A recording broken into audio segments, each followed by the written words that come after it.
Ladies and gentlemen, boys and girls, from Lima Shenanigans of 1977, it's Thursday, and you know what that means. It's time for the TNA Event Center report. And now here's the man to give you all the total nonstop action and impactful report, Mr. Eric M. Lima.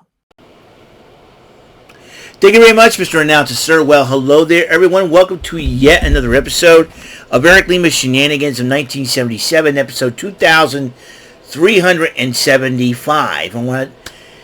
We just got finished an 8.5 hour marathon of the Rant and Rave podcast. I forgot to give myself some time to kind of mentally recover. It was 8 hours. We had a lot of problems with technology, but despite all that good stuff, I want to take this time. I want to thank Brandon Martin and Jordan Little, a.k.a. Jordy Scow. I want to thank those two gentlemen for having me as being part of the Rant and Rave podcast. 300 episodes. It's a big, huge deal. And, I'm really proud of those two young men and me coming in with the life experience, so to speak, of pop culture, professional wrestling, and all, as far as that knowledge is concerned and everything else.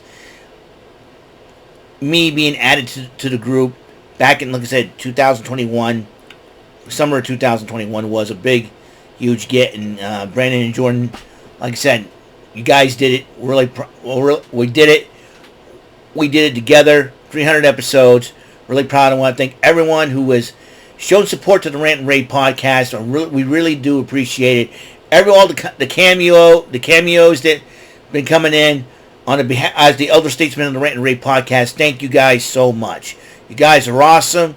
You guys are awesome. You guys what made Rant and Rave what it is today. Like I said, I want to thank the Bofers and the Silver Boys, Romy, Alex, Austin, Gary, Lucas, and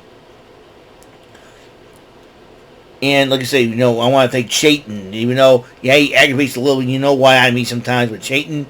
He helped Rant and Rave step up the game and everything else. And, David St. Dennis, and everyone else, thank you guys so much. I want to take this time to thank you guys for this. And for that. Episode 300 was a huge success. We did it, 8.5 hours. It was great. Dan the Man, Rebel Media, thank you for coming in. You were, like I said, you guys drive me crazy with the El Salvador Americano gimmick. Was pretty funny, nonetheless. But like I said, very, very thankful, feeling very blessed. And man, what a crazy, probably crazy day. And this weekend's gonna be very crazy for me. Tomorrow, I'm gonna be venturing to the Whalen City Festival, but there's a difference. There are 5 wrestling shows at the Whalen City Festival, and so it'll prompt me to miss a couple of here online, which I'll be able to watch. But the afternoon shows, like the Great American Bash and All In Texas, I'm gonna have to watch them on a separate occasion, and then I'm going to give my report on them on later episodes of this show. So just be aware of that. I will make my picks and predictions. However, for AEW All In when I do my Collision episode. So let's get right to it. It's already 11 o'clock, July the 10th, 2025. Let's get right into it. I'm trying to use most of the time to kill. All right, TNA is involved in, TNA's in Pittsburgh, Pennsylvania. George Iceman, the personal concierge, addressing the Pittsburgh crowd as the Elegance brand was introduced, as Ash and Heather by Elegance took on the team of the newcomers, Mila Grace and Harley Hudson, and the Elegance brand, thanks to M by Elegance, probably picked up the victory as they prepare to defend those Knockouts titles, possibly against the Inspiration once again. Meanwhile, Gina Miller interviewed the Hardys and the Rascals. Trey Miguel is going to go under. He's out because of a hernia injury, and he's having hernia surgery. So Myron Reed, who basically filled in, replaced Wes Lee in the group, will be the Rascal teaming up with Zachary Wentz going forward. So until the surgery is done for Trey Miguel and he recovers. As they talk about their main event tag match going up against First Class and the tag team champs, the Nemets.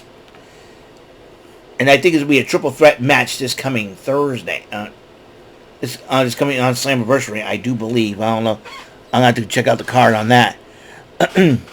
Meanwhile, Cedric Alexander and the Grey Hands fought Mustafa Ali's Secret Service, and Alexander and the Grey Hands won the matchup, but then Tasha Steelz portrays Alexander, and Mustafa Ali attacked him, and the Grey Hands want to know what the heck has been going on. And so, that's kind of a shock. Meanwhile, the Knockouts tag team matchup, the Knockouts champ Masha Slamovich and Lei Ying Lee to take on the Fatal Influence, and Slamovich and Lee ended up winning the matchup.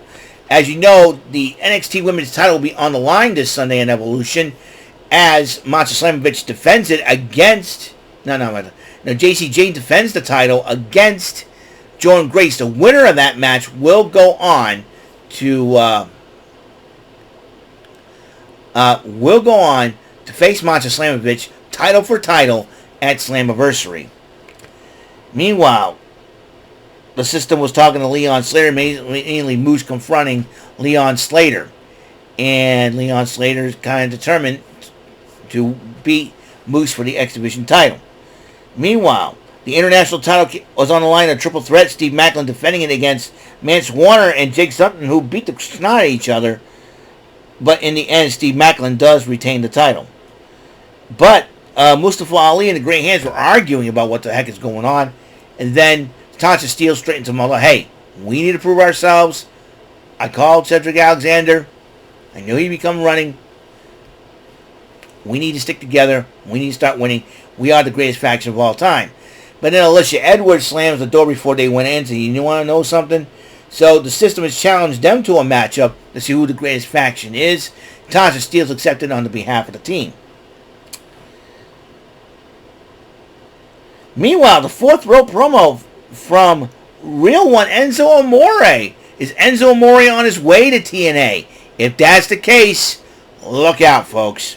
And that means, will we see him in a WWE ring again? I don't know. I highly doubt it, but we'll find out for sure. Meanwhile, Mike Santana addresses winning the TNA title. He wants to win it for his daughter. He wants to win it for his family. He wants to win it for himself, win it for the people. That's Mike Santana for you. Meanwhile, Indy Hartwell and Victoria Crawford went one-on-one. Hartwell picked up the victory, and then Tessa Blanchard was on commentary for the matchup. And then she addresses Hartwell after the matchup, she's determined to beat Indy Hartwell at Slammiversary. Meanwhile, Santino Marella was talking to Ariana Grace until was confronted by the Northern Armory. He demanded why Cody Deaner, as the next hometown man, can wrestle, but Eric Young keeps getting kicked out of arenas. So, I think Eric Young will go up against his former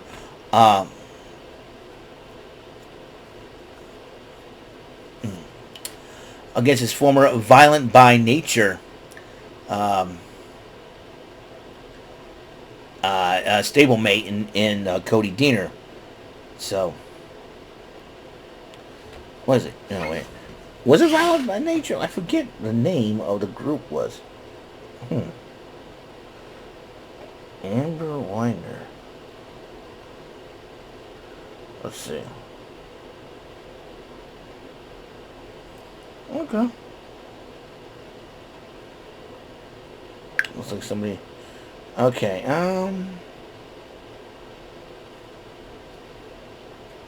Okay. Let's see. Oh, wait. Alright, give me a second here, folks. Violent by Design. That was the name. I was like wondering, Violent by Design stablemate. I was like figuring, I know the name of the stable that Eric Young and Cody Deaner used to be involved. It was Violent by Design. That was, I forget. It's been a long time since I remember that group. Anyway, the Northern Armory now was confronting Morella about that situation between Deaner as the hometown man and Eric Young getting kicked out of arenas while Diener gets to still wrestle. And then Tom Hennepin had a sit-down interview with Joe Hendry about Joe Hendry wanting the title back. And then Trick Williams joins on commentary in the 8-man tag, the Hardys and the Rascals versus First Class and the Nemets. And the First Class and the Nemets win the matchup, but then First Class and Williams attack Matt Hardy after the matchup, but then Mike Santana and Joe Hendry get involved, and then all of a sudden they're about to go at it, but then the Rascals and the Hardys break it up. So that's going to be a very interesting situation. So that is all the time that I have for this episode, 2375 of Eric Lima Shenanigans of 1977. Up next, AEW Collision. Then I'm going to make my picks and predictions for All in Texas, ladies and gentlemen, on that said episode. So, thank you for tuning in, and until the next episode comes rolling around, Mr. Announcer, take us home.